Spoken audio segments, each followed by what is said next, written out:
Aspectos teológicos.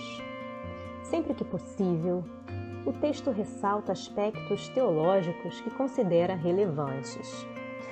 As situações aflitivas sob as quais se apresentam algumas entidades, como o miserável, são atribuíveis mais ao descumprimento dos ritos e sacramentos do que propriamente a outros pecados. Quando a princesa lhe pergunta se ele não conseguira confessar-se antes de morrer, ele responde, também no contexto da religião dominante, ao declarar que sim, conseguira, e que até fora perdoado, pelo sacerdote, naturalmente, mas que não cumprira a penitência prescrita. Afinal de contas, foi ou não foi perdoado?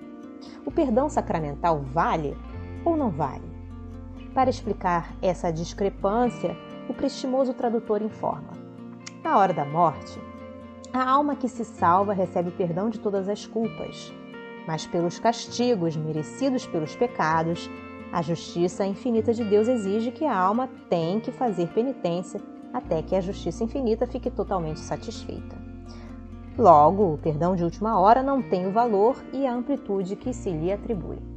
Ou, para ser mais enfático, nada vale.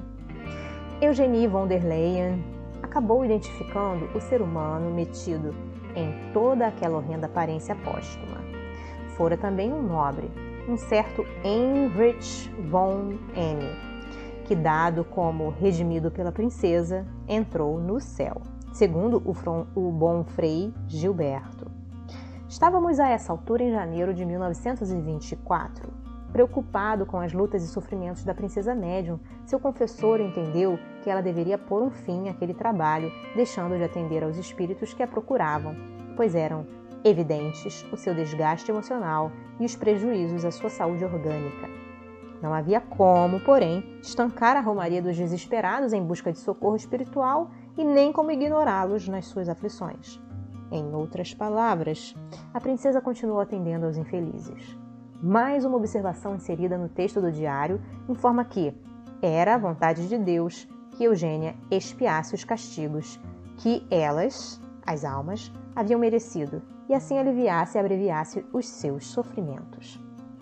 Ao que se depreende, a princesa sentiu-se um tanto dividida entre o dever de obediência ao seu diretor espiritual e o impulso de atender aos sofredores. Venceu, como de outras vezes, a generosidade de que era dotada. Depois de tentar ignorar uma entidade que reagiu energicamente à sua indiferença, "Por que você se opõe?" perguntou-lhe o espírito. Ela decidiu: "A minha consciência me diz que devo retomar minha atitude antiga, dialogar com as almas e procurar ajudá-las." Tomada a deliberação, ouvi novamente aquela estranha música. Seus amigos da dimensão espiritual manifestavam-se discretamente através da música, aprovando-lhe a corajosa atitude de renúncia. Já sabia que a música era um sinal de aprovação superior invisível. Ainda que ignorando os mecanismos da mediunidade e a técnica do atendimento aos seres desarvorados que a procuravam, ela supria as deficiências com seu devotamento e agudo sentimento de fraternidade e compaixão.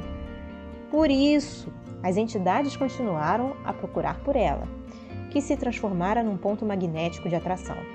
Dizem algumas que havia como que um caminho de luz que as levava até ela. Mais uma vez o tradutor aproveita para a sua doutrinação paralela, lamentando que muita gente já não enxerga mais as pobres almas e nem delas se lembra para orar. Pior que isso, muitos nem mais acreditam na existência do purgatório, por entenderem que a propalada e prometida ressurreição se dê logo em seguida à morte. Lembra, contudo, o comentarista que Jesus mencionou claramente a prisão onde ficarão as almas culposas até que paguem totalmente, até o último centavo, o que devem à justiça divina.